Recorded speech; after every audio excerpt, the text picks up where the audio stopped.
Salut à tous les amis ludistes, on se retrouve aujourd'hui en direct de la boutique Fun Games pour un nouvel épisode de T'as capté. La rubrique qui t'explique un jeu, le temps que ton thé finisse d'infuser.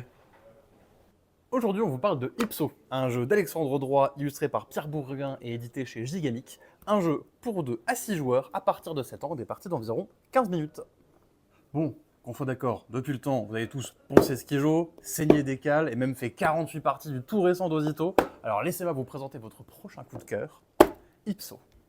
Dans Ipso, chaque joueur va devoir se constituer une pyramide de cartes et aura pour seul objectif de faire en sorte que chacune de ces lignes soit strictement croissante. Non mais Théo, t'as pas compris le jeu là, c'est pas une pyramide en 3D qu'il faut faire là. Ah ouais, merde. À chaque tour de jeu, je vais pouvoir échanger une des cartes au centre de la table contre une des cartes face cachée de ma grille. Par exemple, je peux prendre ce 41 qu'on va mettre, je sais pas, ici. Hop. La carte face cachée que j'ai échangée, je viens la retourner et la mettre au centre de la table. Elle fait partie de l'offre et le prochain joueur va à son tour pouvoir choisir l'une des deux cartes et l'échanger, etc., etc.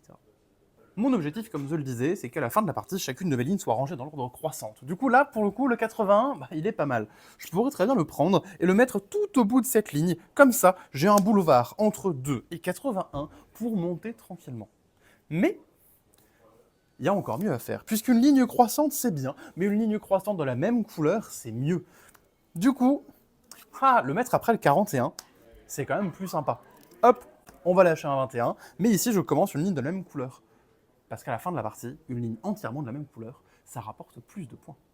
Une fois la dernière carte de votre pyramide placée, pour tous les joueurs, la partie va s'arrêter. Et là, avant de compter les points, vous avez un dernier choix. Ici, tout en haut de votre pyramide, vous avez une petite étoile qui vous rapporte 3 points d'office. Mais, à la fin de la partie, vous pouvez tenter le coup du sort, la défausser définitivement, renoncer à ces 3 points, pour tenter de piocher une nouvelle carte. Et puis bon, là ça tombe bien, parce que j'ai une ligne qui est pas croissante, elle n'est pas de la bonne couleur, donc j'aimerais bien pouvoir remplacer ce 50 qui m'embête. Alors je vais tenter, je vais jeter ma petite étoile, piocher une carte et... Bon, pas de bol. Ça va toujours pas. Mais bon, j'aurais tenté, je vais quand même le remplacer. Hop, j'ai essayé. Et là, on peut passer à la fin de la partie. L'étoile filante. Une fois la fin arrivée, avant de compter vos points, vous allez d'abord regarder est-ce que toutes vos lignes sont croissantes. Oui, oui, oui, mais non. Cette ligne n'est pas croissante, je vais tout simplement enlever toutes ces cartes. Je ne pourrai marquer aucun point de cette ligne. Ensuite, pour chaque ligne restante, vous allez marquer des points. Si elle est croissante, mais pas de la même couleur, vous allez marquer 1 point par carte. 5 cartes, 5 points. Si elle est croissante, mais de la même couleur, vous allez marquer 2 points par carte.